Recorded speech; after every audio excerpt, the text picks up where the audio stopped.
Bismillahirrahmanirrahim. Assalamualaikum warahmatullahi wabarakatuh. Sahabat para pengusaha muslim, ahli surga yang dimuliakan dan dirahmati Allah Subhanahu wa taala, dimanapun Anda berada, ketemu kembali dengan saya di channel Coach Bill Yedi. Sebelumnya saya sapa dulu ya. Apa kabar para pengusaha pintar? Alhamdulillah ya. Pengusaha pintar itu adalah pengusaha Indonesia tanpa hutang, tanpa riba ya. Oke. Teman-teman kalau yang mau ikut komunitasnya silahkan ya. Oke. Mudah-mudahan semua dalam keadaan sehat, semangat dan selalu dimudahkan Allah Subhanahu wa taala dalam beraktivitasnya ya. Selalu diingat, bisnis itu terkait dengan surga neraka, ya kan? Maka dari itu pelajarilah ilmu bisnis dan ilmu muamalah dalam bisnis secara kafah dan waro, ya kan? Waro itu hati-hati, ya kan? Maksudnya gini, kalau ada dua pendapat, satu membolehkan, satu tidak, pilih yang tidak ya. Cari yang lebih hati-hati, ya kan? Oke. Agar Anda selamat di dunia dan di akhirat kelak ya. Oke. Hari ini saya akan berbagi ilmu Allah untuk Anda semua. Tema hari ini adalah bahaya hutang di akhirat ya. Bahaya hutang di akhirat. Jangan lupa like and subscribe. Oke, dan tekan loncengnya ya. Oke. Tekan loncengnya ya. Tekan loncengnya. Oke. Oke.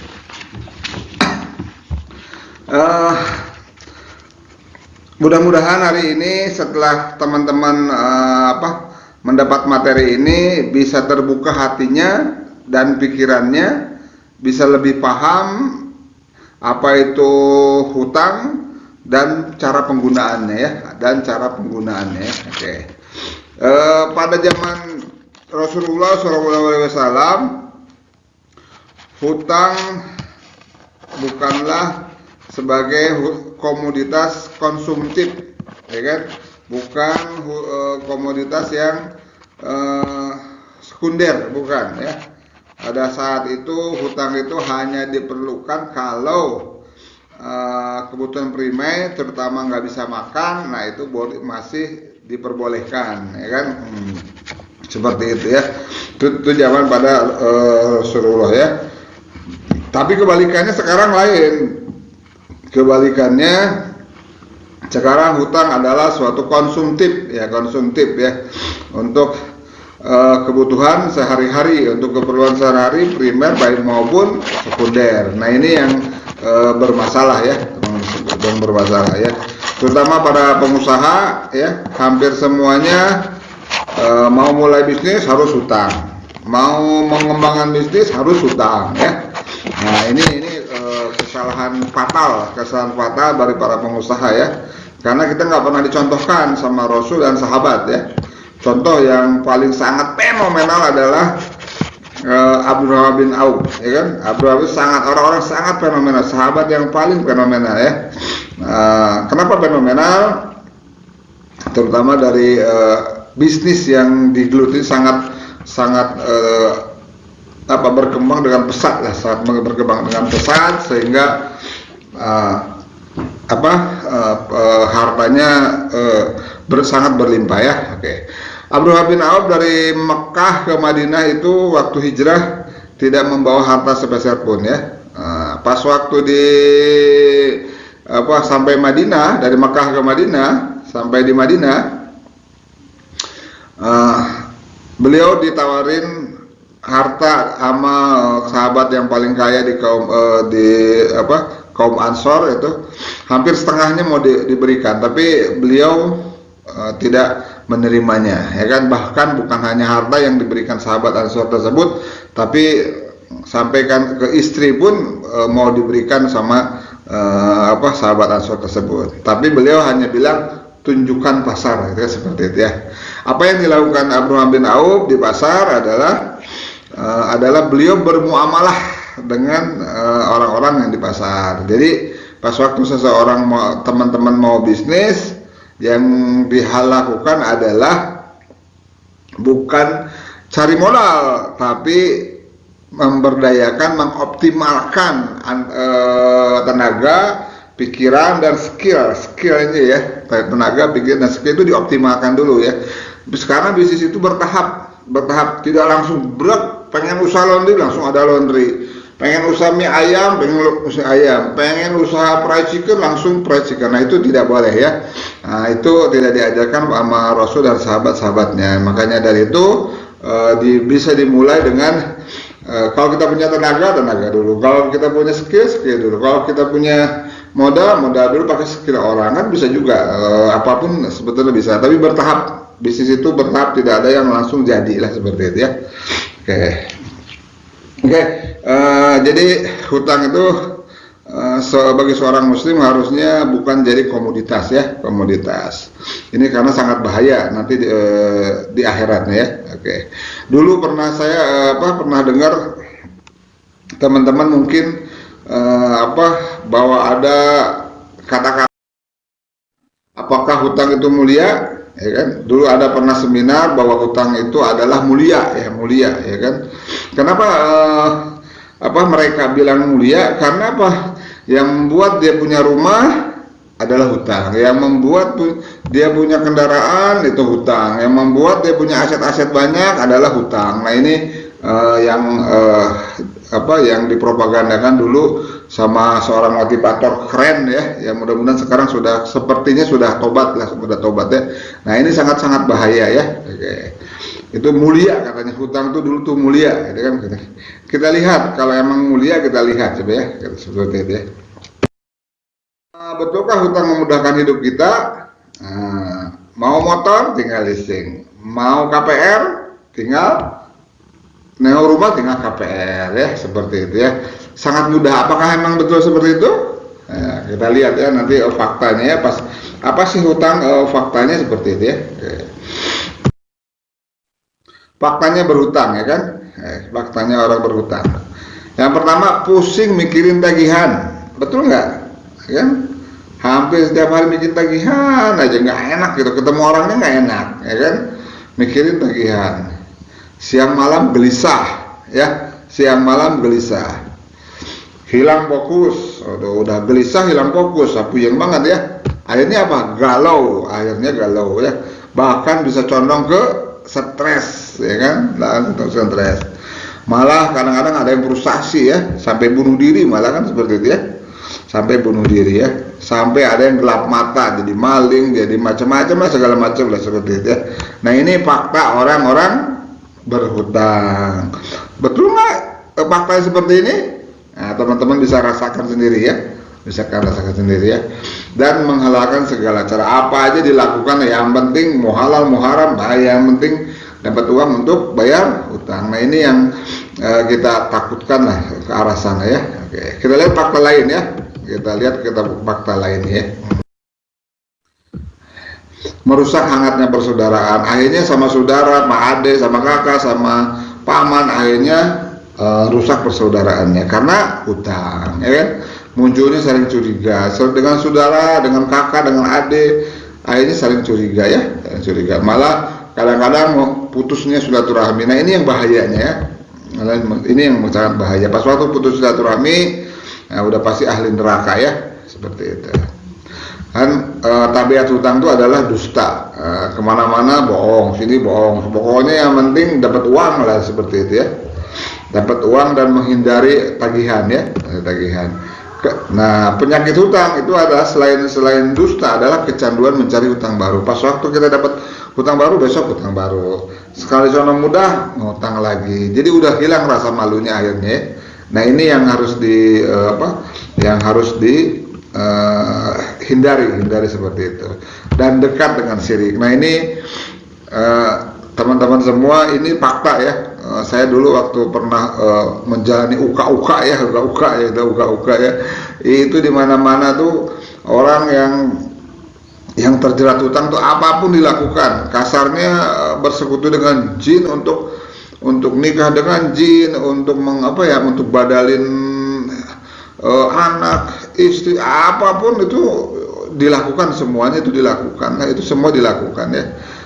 Saya pernah melakukan pernah memodali seperti itu dulu ya, zaman uka-uka ya.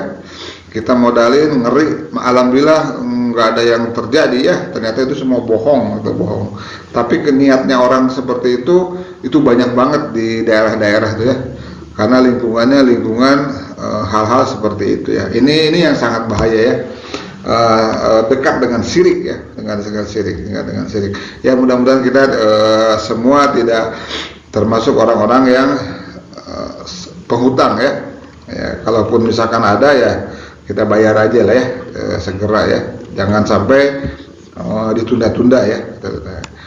Oke, teman-teman semua, kita lihat hutang menurut pandangan Islam seperti apa. Terkait hutang menurut pandangan Islam, oke. Rasulullah bersabda kepada seorang laki-laki yang meninggal sementara dia masih memiliki hutang, ya kan? Sungguhnya saudaramu tertahan oleh hutangnya, ya kan?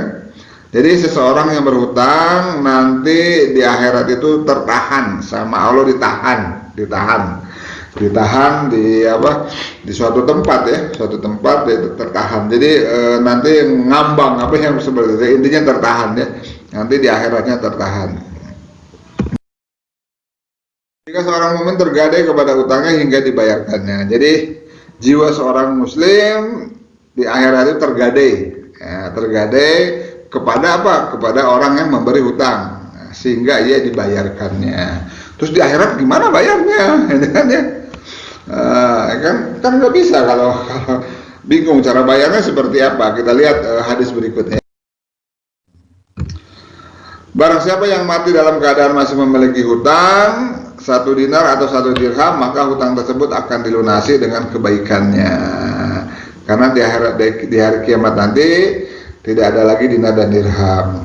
Jadi pas waktu kita punya kebaikan, diambil sama orang yang memberi hutang. Diambil. Kalau misalkan kita nggak ada kebaikan, dosanya diambil, ditukar sama dosa orang yang memberi hutang sampai hilang dosanya kan. Maka makanya sangat berat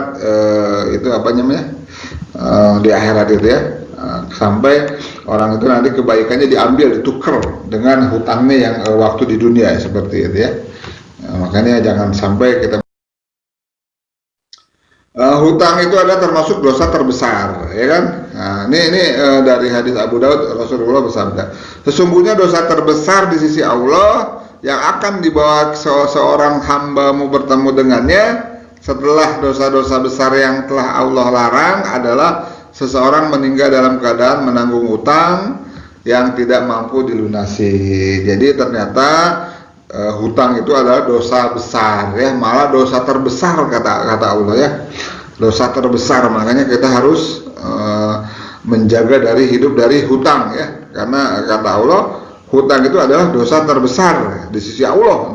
Dibilang di sisi Allah ya kan, dalam keadaan ia meninggal tidak mampu melunasi ya. Oke, hati-hati gitu ya, bahwa hutang ternyata adalah bagian dosa besar ya, seperti itu. Rasulullah seseorang laki-laki kepada Rasulullah bertanya, apakah ia akan masuk surga jika mati syahid dalam keadaan bersabar? Rasulullah menjawab ya, kecuali engkau mati sementara engkau memiliki utang dan engkau tidak memiliki harta untuk melunasinya. Ternyata orang yang mati syahid aja itu tidak bisa masuk surga kalau punya hutang, apalagi yang mati sangit ya kan, sangit mati ya kan, mati syahid aja itu tidak bisa masuk surga gara-gara tertahan oleh hutangnya ya. Makanya hutang itu sangat berbahaya ternyata ya. Oke, kita lihat hadis berikut.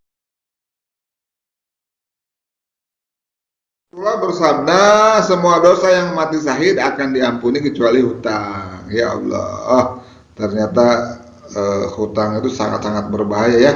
Orang yang mati syahid pun tidak akan masuk surga gara-gara hutang ya. Oke. Malah umpamakan Rasulullah tuh demi zat dan jiwaku di tangannya, seandainya ada seseorang yang terbunuh di jalan Allah, kemudian dia hidupkan lagi, kemudian dia terbunuh sedangkan dia masih punya utang, maka ia tidak akan masuk surga sehingga utangnya dilunasi. Jadi seseorang misalkan terbunuh sama Allah dihidupkan lagi, ternyata dia terbunuh lagi dan terbunuhnya sakit gitu kan dalam peperangan, tetap saja tidak akan masuk surga. Selama apa? Selama hutangnya belum dilunasinya. Berarti hutang itu sangat berbahaya ya. Enggak teman-teman, bahwa hutang itu ternyata sangat berbahaya bagi kehidupan kita di akhirat nanti ya. Makanya itu kita hindarilah seperti itu ya. Menangguh-nangguhkan pembayaran utang oleh orang kaya merupakan kezaliman. Kan kalau misalkan kita punya rezeki, punya hutang, ya cepat-cepat bayar ya, jangan nanti malah kita belanja yang konsumtif lagi sebelum hutangnya dibayar. Makanya bayar segera ya, pas punya utang, punya uang, bayar segera ya. Walaupun nanti mungkin kapan-kapan bisa pinjam lagi, tapi pas waktu ada rezeki bayar ya, seperti itu ya. Orang yang mampu bayar hutang namun menunda-nunda, maka dia menghalalkan dirinya dikenai sanksi dan kehormatannya halal dirampas ya. Itu bahasanya seperti itu ya. Rasul ternyata pas waktu seseorang punya uang untuk bayar hutang, ternyata dia nunda-nunda ya, malah kata Rasul dia dihalalkan, hartanya dirampas ya. Dirampas itu diambil, dihalalkan ya, kehormatannya. Makanya ngeri banget ya sebetulnya hutang itu. Ya Allah, sangat ngeri ya seperti itu ya.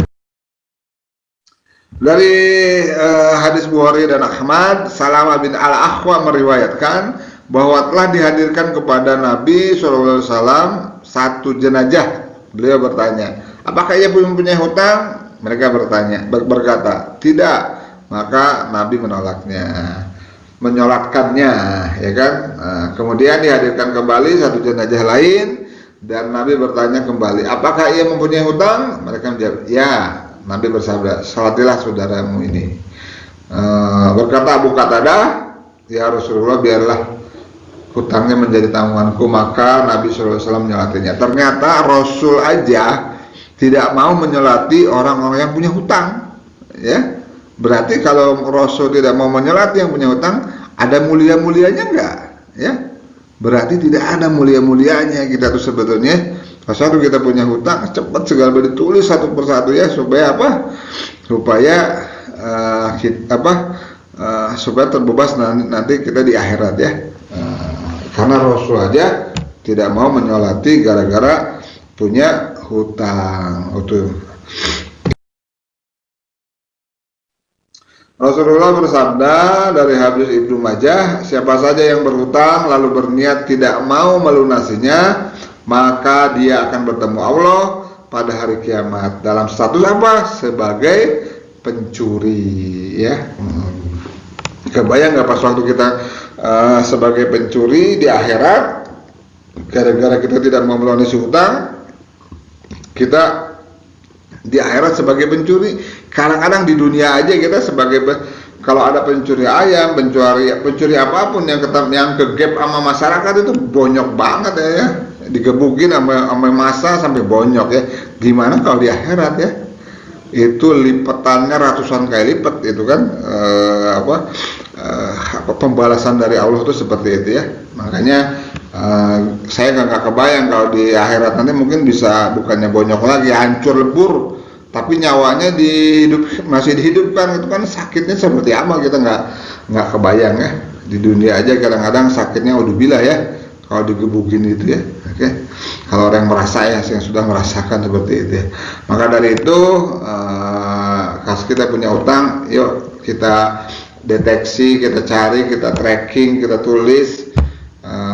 Siapa tahu kita meninggal kapan kita nggak tahu, tapi hutangnya sudah tertulis, minimal bisa ada.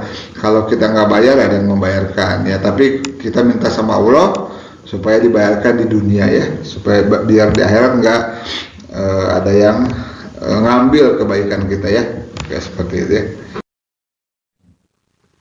Rasulullah bersabda, jika seseorang yang berhutang kalau berkata dia akan sering berdusta, jika ia berjanji dia akan mengingkari. Jadi sebetulnya orang-orang yang sering berhutang itu adalah orang-orang yang sering berdusta biasanya kan.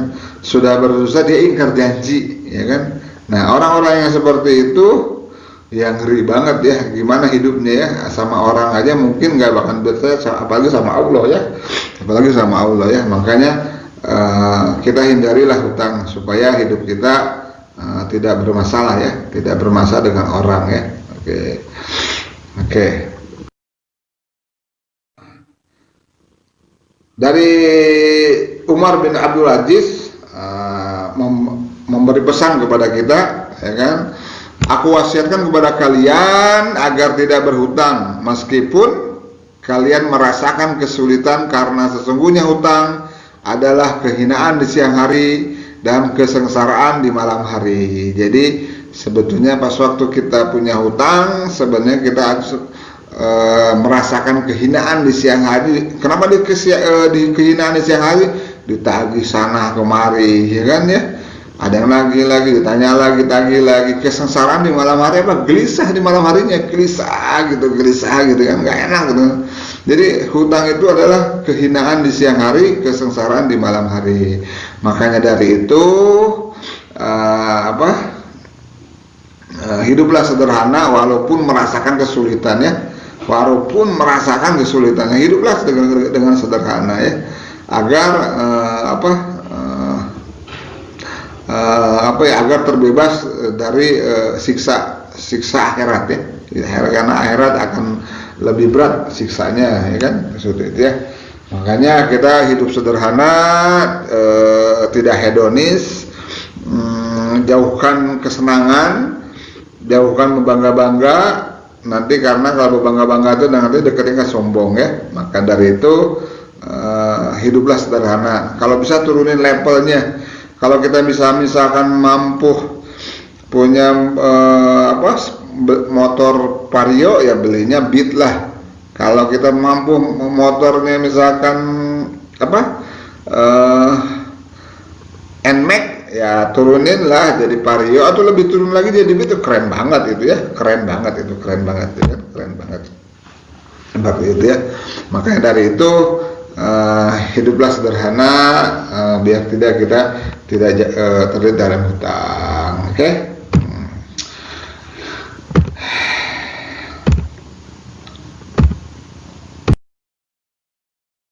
Ya, terakhir dari Sauban, Rasulullah bersabda, barang siapa yang ruhnya terpisah dari jasadnya meninggal dan dia terbebas dari 3 hal, sombong, gulul, khianat dan hutang, maka dia akan masuk surga. Jadi teman-teman semua hindari 3 hal ini ya. Pas waktu kita terhindar dari ini 3 hal ini, insya Allah kita akan masuk surga, ya kan. Kita kan tujuan utama kita kan masuk surga ya, kembali ke surga ya. Awalnya dari surga, ya kembalinya ke surga ya. Makanya hindari 3 hal ini ya, sombong, khianat, dan hutang, ya kan. Insya Allah kita akan masuk surga. Ternyata hutang itu sangat-sangat berbahaya di akhirat ya. Maka dari itu hiduplah sederhana seadanya, jangan pernah berhutang untuk konsumtif, untuk kebutuhan sekunder, tapi kalau emang terpaksa ya itu hanya kebutuhan untuk kebutuhan primer. Mulai dari saat ini teman-teman, terutama para pengusaha muslim, untuk memulai bisnis hindari hutang, untuk mengembangkan bisnis juga hindari hutang ya. Pokoknya kita semua tidak ada hutang ya.